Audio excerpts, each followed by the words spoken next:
Sebagai oposisi, kami menyatakan dan salah satu dengan posisi yaitu dewan ini akan menyisakan narasi dominan yang dimana akan mendorong masyarakat untuk tetap individualis atau mandiri di negara berkembang. Oke, maka poin pertama yaitu tentang definisi. A yaitu apa itu mandiri dan juga individualis. Itu merupakan sifat dari manusia di mana misalnya kamu merasa bisa untuk hidup sendiri dan tidak perlu orang lain untuk hidup. Tetapi B, negara berkembang itu seperti apa? Yaitu misalnya negara yang belum semaju dibandingkan negara-negara lain. Tetapi kemudian kedua, yaitu bagaimana sebenarnya karakteristik terhadap hal ini, yaitu A, negara berkembang itu di mana sumber daya manusianya itu misalnya belum seperti itu karena mereka belum semaju itu. Kemudian tentang kondisi finansial negara mereka yang misalnya belum sebaik itu dan juga misalnya bahkan mengarah ke hal yang buruk. Tetapi ataupun tentang sumber daya manusia mereka yang bahkan tidak bisa semaju itu dengan negara lain, dan bahwa negara berkembang ini pasti butuh partisipasi aktif dari masyarakat yang kemudian akan saya justifikasi. Tapi kemudian mandiri itu bagaimana? Yaitu mandiri adalah di mana kamu bisa bersandar atas diri kamu sendiri, dan juga tentang individualis adalah tentang bagaimana kamu akan membatasi diri kamu terhadap orang lain dikarenakan kamu merasa kamu tidak perlu untuk berinteraksi lebih terhadap orang lain dan kamu bisa akan diri kamu sendiri. Tetapi kemudian apa objeksi kita untuk kemudian mau mendukung Messi? Yaitu kita tidak mau di mana orang-orang itu akan menjadi seignoran itu terhadap satu sama lain, yang di mana itu akan menimbulkan di mana bentuk kerjasama kamu yang kurang dan misalnya dikarenakan negara kamu itu akan menjadi negara yang misalnya sudah jadi negara berkembang yang di mana tidak maju, itu akan bertambah menjadi tidak maju. Sehingga goals kita yaitu misalnya satu, kita mau misalnya kondisi dunia di mana orang-orang itu saling punya kepedulian terhadap satu sama lain. Tetapi kemudian apa bukan pembuktian yang harus dijawab dari oposisi, yaitu misalnya satu, mereka harus menjamin kalau misalnya orang-orang di dunia mereka itu bisa tetap bekerja sama dan misalnya bisa seberbaur itu pada karakteristik masyarakat di dunia mereka itu mereka sangat individualis dan sangat mandiri, di mana mereka merasa mampu sendiri dan tidak butuh orang lain. Tetapi kemudian apa setup dari proposisi? Ada dua setup di sini, yaitu A, bagaimana kondisi orang yang hidup sendiri mandiri dan juga seindividualis itu terlihat di dunia kamu. Juri sadari kalau misalnya negara berkembang itu adalah negara yang dimana mereka butuh partisipasi aktif dari masyarakat, seperti misalnya tentang keamanan dan lain-lain yang butuh kerjasama lebih antar warganya. Kenapa negara ini menjadi negara yang berkembang adalah misalnya dikarenakan pemerintah itu belum semampu itu untuk misalnya bisa menghadapi masyarakatnya dan menjadikan negaranya yang maju. Kalau misalnya orang-orang yang individualis dan merasa semandiri itu hadir di dunia ini, maka yang terjadi adalah orang-orang akan tidak bisa berpartisipasi aktif yang sudah dari awal dibutuhkan, karena mereka merasa bahwa ketika hal itu tidak akan berhubungan langsung dengan saya, maka saya akan cuek saja. Sebelumnya tadi aku bilang bahwa misalnya pemerintah itu belum bisa, sebab konsekuensi Soviet itu misalnya seperti negara itu tidak bisa diambil keamanan dari suatu negara atau bahkan ke skala terkecil seperti misalnya mereka tidak bisa jamin suatu kompleks misalnya, maka orang-orang yang individualis dan semandiri itu pada intinya tidak akan punya inisiatif untuk sesimpel menjaga konteks mereka dan dengan kerjasama dengan tetangga mereka untuk bisa kosrona misalnya hal ini penting untuk menjaga keamanan mereka dikarenakan negara tidak bisa hadirkan dikarenakan negara tidak akan bisa hadirkan hal itu. Orang-orang juga misalnya tidak akan bisa untuk peduli dan misalnya bakal jadi manusia yang bakal sepakat itu. Seperti misalnya kamu bisa tetangga itu tidak keluar dari rumahnya selama beberapa minggu dan kamu tidak peduli akan itu, dan itu akan terus kalau misalnya tetangga kamu dibunuh misalnya dan kamu tidak sadar hal itu, dan misalnya kamu tidak akan peduli tentang hal itu, dan juga tentang sifat individualisme dan mandiri itu misalnya akan menulis kamu menjadi manusia yang apatis dikarenakan kamu cuma peduli sama diri kamu sendiri dan misalnya sulit paham akan kondisi orang lain. Tetapi kemudian apa yang akan dimaui oleh proposisi misalnya, yaitu bahwa misalnya juri sadari kalau misalnya kita tuh sebagai manusia itu adalah makhluk sosial yang butuh terus interaksi antara satu sama lain. Kita mau kalau misalnya orang-orang yang ada di dunia itu adalah orang-orang yang tidak individualis dan tidak semandiri itu di mana mereka merasa tidak butuh orang lain dan di mana tidak akan ada dan kita mau kalau misalnya kepada interaksi di antara mereka. Apalagi dengan kondisi negara berkembang di mana misalnya kita butuh partisipasi aktif dari masyarakat, dikarenakan misalnya kita butuh partisipasi aktif dari masyarakat. Oleh sebab itu bagus sebagai proposisi. Baik, waktu menyisakan 40 detik untuk pembicara tim kontrak, bicara pertama dan bersama.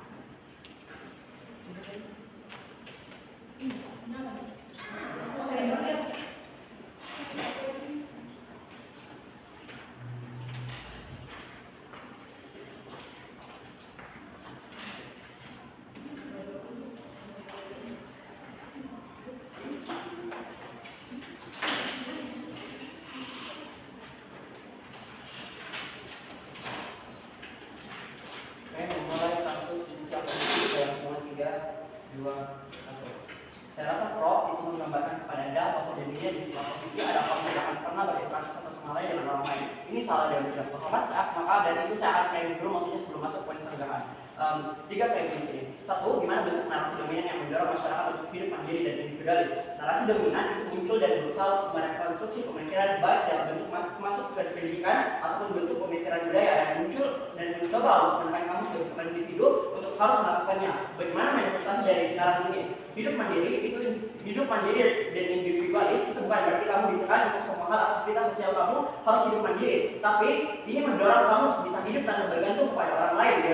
Sikap mandiri itu karakteristiknya adalah kamu akan selalu punya hal untuk menjadi motivasi kamu, berusaha untuk tidak bergantung kepada orang lain. Gimana kristalisasinya? A. Kamu akan punya berbagai macam solusi untuk mencoba untuk menyelesaikan permasalahan kamu. B. Ini mendorong kamu untuk tidak punya mental pengemis yang selalu mengharapkan bantuan kepada orang lain. Sehingga C. Ini membuat individu yang jauh lebih baik. Kedua, aku akan gambarkan konteks dari negara berkembang. Pahami karakteristik dari negara berkembang itu sendiri adalah A. Pendapatan perekonomian yang masih sangat rendah. B. Kondisi negara yang masih belum terlalu stabil dan juga infrastruktur yang masih sangat kurang. C. Kebanyakan masyarakat di negara berkembang itu hidup di bawah garis menengah ke bawah. Jadi, aktor dalam debat ini adalah 3 aktor. 1. Pemerintah di negara berkembang. 2. Masyarakat kalangan atas. Dan ketiga adalah masyarakat kalangan bawah. Aktor utama yang perlu kita bahas adalah masyarakat kalangan bawah, karena narasi ini itu jauh lebih mendorong ke aktor masyarakat menengah ke bawah. Kenapa? Karena masyarakat kalangan bawah itu punya habit yang buruk seperti selalu mengharapkan bantuan ke orang lain atau pemerintah. Seperti kamu akan menganggap kalau mereka adalah masyarakat yang perlu diayomi dan dianggap akan mendapatkan selalu bantuan dana sosial. Ini yang terjadi di status quo masyarakat kalangan bawah yang selalu mengharapkan bantuan dari pemerintah dan tidak mencoba untuk keluar dari garis kemiskinan itu sendiri. Jadi sehingga mereka butuh suatu hal untuk mendorong mereka, memotivasi mereka. Inilah pentingnya kenapa narasi dominan yang mendorong masyarakat untuk hidup mandiri dan individualis itu penting di negara berkembang juga pahami negara berkembang itu mau memperbaiki perekonomiannya. Saya sudah jelaskan setnya bahwa negara berkembang itu masih kurang dari perekonomian dan juga kurang dari segi infrastruktur. Ketika pada akhirnya masyarakat menengah ke bawah akan semakin banyak untuk mengharapkan bantuan dari pemerintah, karena adanya narasi ini mendorong bagaimana negara tersebut akan susah juga untuk menjadi negara maju dan keluar dari stagnasi. Jadi posisi kita di sini posisinya adalah bagaimana pada akhirnya kita mampu mendorong individu atau masyarakat kalangan bawah untuk punya kemandirian dan hidup individualis dan tanpa mengharapkan bantuan dari orang lain. Jadi mari masuk ke argumentasi. 1. Aku akan jelaskan di mana dampak positif dari narasi ini, di mana sebenarnya narasi itu bisa apa benefit dari narasi ini. Karena ini adalah narasi yang dominan, artinya mau tidak mau akan banyak orang yang melakukan narasi ini. Ini membentuk bagaimana perlombaan positif yang ada di status quo. Jadi orang lain itu akan selalu mau untuk berlomba-lomba untuk menjadi hal yang untuk menjadi superior dan mau untuk tidak tertekan atau stagnasi. Jadi bentuk manifestasi di sisi kita adalah 1. Pada akhirnya ini mengurangi bagaimana beban negara itu sendiri, karena negara sudah tidak perlu untuk mengurus terlalu banyak beban yang sebanyak itu, karena mereka juga perlu untuk mengurus bagaimana infrastruktur dan perekonomian mereka. Kedua, pada akhirnya masyarakat di sisi kita itu bisa untuk keluar dari zona nyaman mereka bisa untuk mendapatkan motivasi yang sebesar itu. Kedua, apa menjelaskan bagaimana dampak negatif di sisi oposisi ketika mereka menyesali adanya narasi ini, artinya mereka menghapus adanya narasi ini. Saya rasa di sisi mereka orang-orang yang mau, karena kita perlu pahami bahwa manusia itu generalis, ada orang yang memang punya kemauan dan ada orang yang mereka tidak punya kemauan sebesar itu. Artinya orang yang mau punya kemauan untuk hidup mandiri dan hidup individualis itu akan dipecah di sisi mereka. Ini adalah bentuk bagaimana frame yang dijelaskan oleh pesawat mereka bahwa pada akhirnya kamu sebagai individu harus saling mengenal dan sebagainya. Jadi ketika ada tetangga mereka yang mau untuk hidup lebih baik, mereka akan mengecam tetangga tersebut. Mentality kepentingan yang ada di sisi mereka itu mendorong bagaimana masyarakat yang terus mengecam orang-orang yang mau untuk hidup mandiri. Jadi pada akhirnya tidak ada motivasi di sisi mereka. Ketika mereka bilang sebenarnya manusia itu punya sifat inherent untuk selalu mau terlihat superior dari orang lain, sudah dijelaskan bahwa manusia itu generalis, artinya bahkan kebanyakan orang kalangan bawah yang punya habit buruk itu justru menyukai mereka berada di zona nyaman dan mengharapkan bantuan dari pemerintah. Aku akan jelaskan kenapa pada akhirnya di sisi kita sikap empati juga masih ada di sisi kami. Sadari sebenarnya karakteristik dari negara berkembang itu biasanya negara bekas jajahan seperti Indonesia, pimpinan dan sebagainya, ini membentuk bagaimana kita sebagai seorang masyarakat itu juga punya empati dengan muncul dalam sendirinya. Karena kita menganggap bahwa oh kita adalah negara yang dijajah, kita adalah negara yang pernah ditindas dari ratusan tahun yang lalu. Ini membentuk bagaimana kita itu punya rasa nasionalisme juga jauh lebih tinggi di sisi kita. Dan jadi dengan adanya narasi ini kita tidak menggambar bagaimana rasa nasionalisme dan bagaimana kehidupan sosial kita. Jadi bentuk bagaimana narasi yang hadir di sisi kita itu mempunyai lebih banyak benefit dan ini dibutuhkan di status quo dengan begitu banyak metode terpilih yang ada di negara berkembang. Alasan bangga. Waktu menyisakan 5 detik. Baik untuk tim pembicara kedua tim pro kami persilakan.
Dari pemerintah misalnya, kan sekarang kami akan tetap bantu negara untuk mengurangi beban mereka dengan meningkatkan kesehatan masyarakat misalnya antara masyarakat dan masyarakat. Dan saya rasa hal ini akan jauh lebih masif daripada kamu kalau akan mengandalkan diri kamu terus tanpa mengharapkan bantuan orang lain misalnya dalam diri. Tapi saya rasa dua kali tidak akan terjadi di kami karena secara langsung ketika kami mendorong bagaimana masyarakat itu akan hidup mau bekerjasama dengan orang lain misalnya, mau saling menolong misalnya dengan orang lain.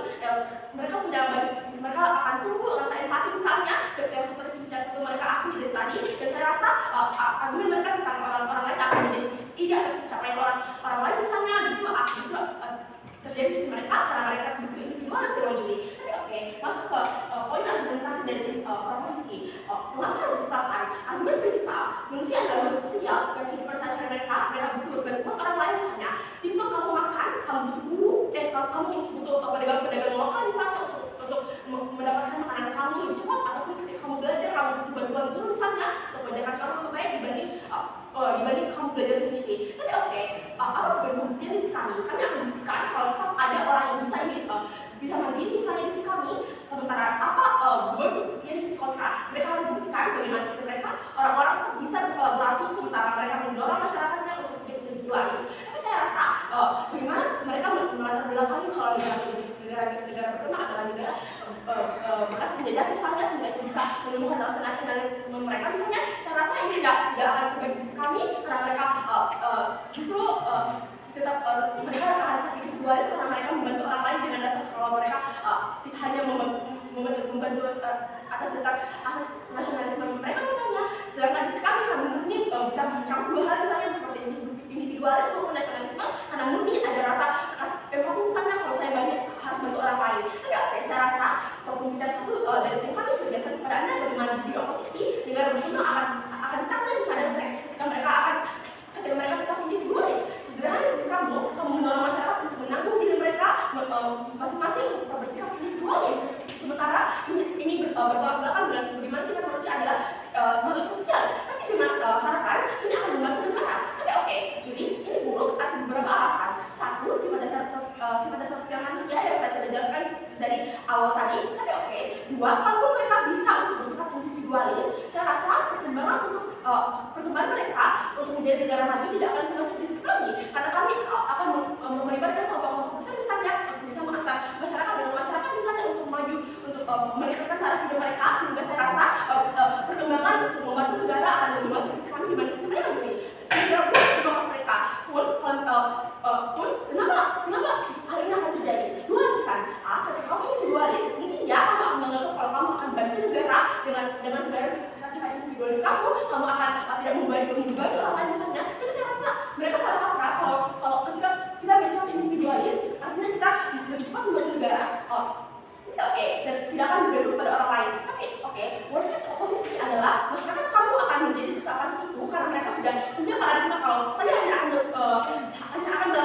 hal yang menguntungkan diri saya, apapun juga pilihan itu saya tidak mau mengusirnya karena itu tidak akan berdampak pada diri saya. Oke, sehingga bagaimana ini akan menjadi buruk sekali.